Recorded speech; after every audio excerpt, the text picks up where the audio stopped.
seputar pertengahan Sya'ban, kita bisa dapati ada satu yang kualitasnya sahih, ada satu yang kualitasnya dhaif, dan selebihnya umumnya palsu.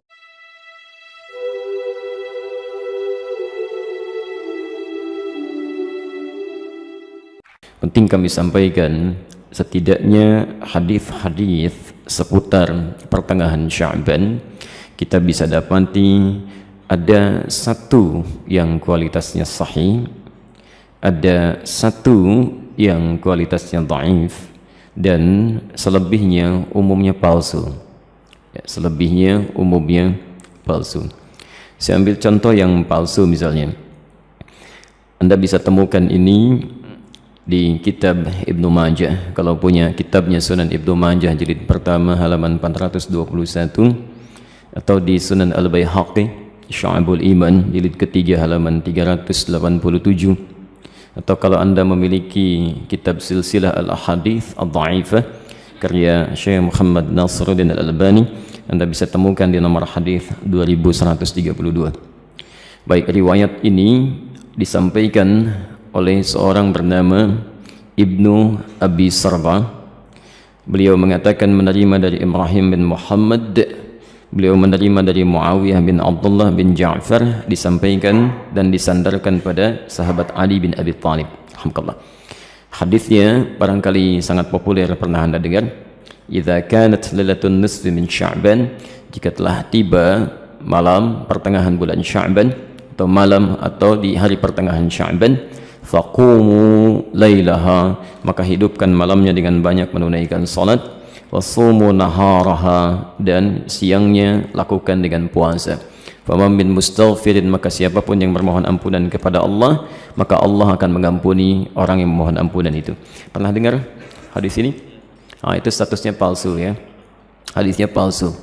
Hadisnya palsu. Cacat palsunya ada pada seorang bernama Ibnu Abi Sarbah, orang pertamanya. Ini dinilai oleh para ulama hadis sebagai orang yang sering memalsukan hadis. Adapun yang dhaif Anda bisa temukan di Asnal Matalib jilid pertama halaman 84. Itu disandarkan pada Aisyah radhiyallahu anha bahwa satu kali beliau kehilangan Rasulullah sallallahu alaihi wasallam di malam pertengahan Sya'ban.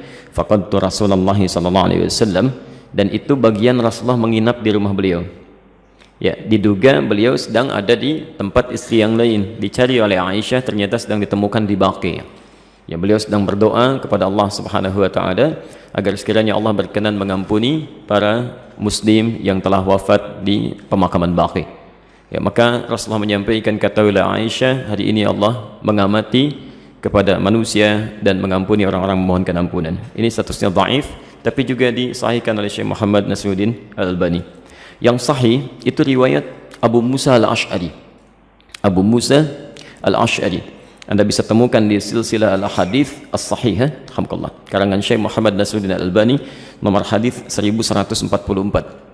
Ini yang sahih, yang kalimatnya juga singkat ya, bahwa Nabi SAW menyampaikan Allah Subhanahu wa taala mengamati, bahasanya mengamati ya, kepada hambanya ya, di malam pertengahan Sya'ban, ya, di malam pertengahan Sya'ban, dan mengampuni yang memohon ampunan sekalipun sebanyak bulu domba di sekuk kalem.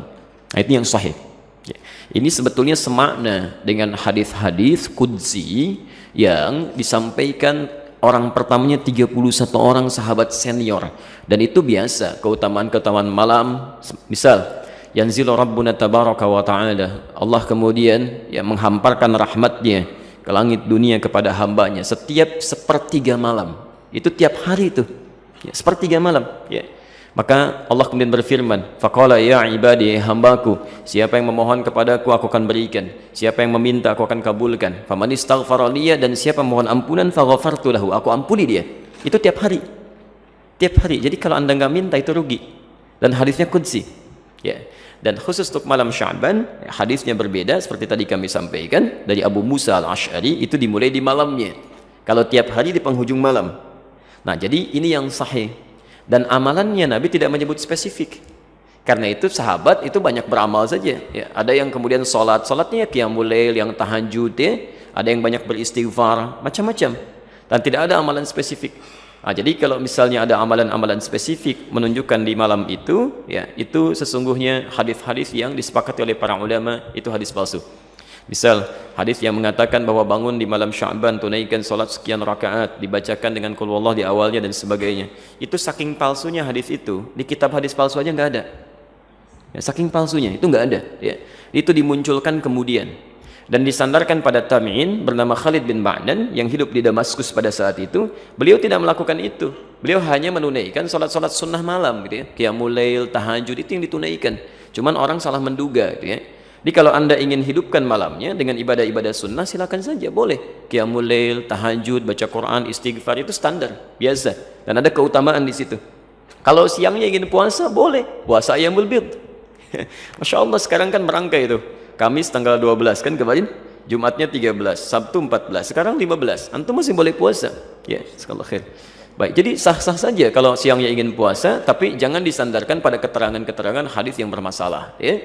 Termasuk ada yang fenomenal itu ya. Jadi zaman dulu nggak ada, sekarang ada tuh. Ya, bahwa pada saat pertengahan Sya'ban buku amalan manusia ditutup, ya. Pernah dengar itu? Baik, kalau ditutup artinya amalan kita nggak dicatat karena ditutup.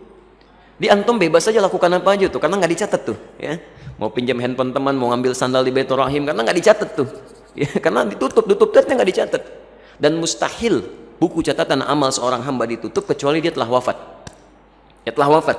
Dia ditutup tuh setelah wafat. Kalau dia masih hidup dia pasti terbuka, dia. Dan semua akan ditulis dan ditampakkan di akhirat nanti. Dalilnya sahih.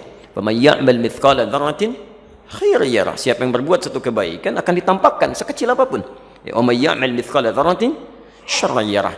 Yang ada hanyalah pena yang diangkat, yang tidak dituliskan. Itu pun bukan di pertengahan Sya'ban atau bahkan di Ramadan, bukan. Hanya dikhususkan pada 3 golongan tertentu. Rafi'al qalam an thalathin, kan? Atau an thalathah. Diangkat pena, tidak dituliskan hisabnya dari 3 golongan. Anis sabiyyi hatta yahtalima, dari anak kecil sampai dia balik. Jadi kalau anak kecil tidak sholat, dia nggak dihisab oleh Allah sebelum dia balik. Itu diangkat penanya, tapi bukunya masih terbuka, catatannya ada. Dia. Kemudian siapa lagi? Wa anil majnuni hatta yufiqa. Ya, anil majnuni hatta yufiqa. Dari orang yang terganggu ya, kesadarannya, baik sampai dia sadar kembali. Yang disebut tidak waras dan sebagainya gitu ya. Nah itu tidak dihisab, tidak dihitung. Jadi kalau dia naik misalnya ngambil mangga Anda, dia lempar, kemudian dia ambil mangganya, Anda nggak usah marah, karena Allah pun nggak hisab. Ya, Allah tidak hisab, jelas ya? Karena dia melakukan amalan berdasarkan bukan karena kesadarannya. Dan yang terakhir, anin naimi hatta yastaiqidha. Ya, dari orang yang tidur sampai dia bangun. Jadi kalau misalnya ada di antara antum, ya tertidur, kemudian subuh lewat sampai jam 10 itu belum dihisab tuh. Nah, saat bangunnya di situ dia tempat sholatnya. Ya, tapi bukunya tetap terbuka, nggak ditutup ya. Kalau ditutup artinya sudah meninggal dunia, sudah selesai. Baik. Dan tidak ada kerjaan malaikat nutupin buku, dibuka lagi ya. Tolong tanyakan kapan ditutupnya, kapan dibukanya tuh. Oke. Jadi itu diantara amalan-amalan yang barangkali penting untuk disampaikan. Jadi tidak sepenuhnya keliru juga beramal di pertengahan Sya'ban, tapi juga tidak sewajarnya jika kita melakukan amalan yang tidak pernah ada dalilnya, ya sekaligus juga tidak ada ketentuan dan contohnya, itu barangkali yang coba kita hindari. Kalau beramalnya silahkan, karena tuntunan umumnya ada, hadisnya dan sebagainya. Tapi amalan-amalan sunnah yang memang pernah diajarkan dan dicontohkan untuk dilakukan.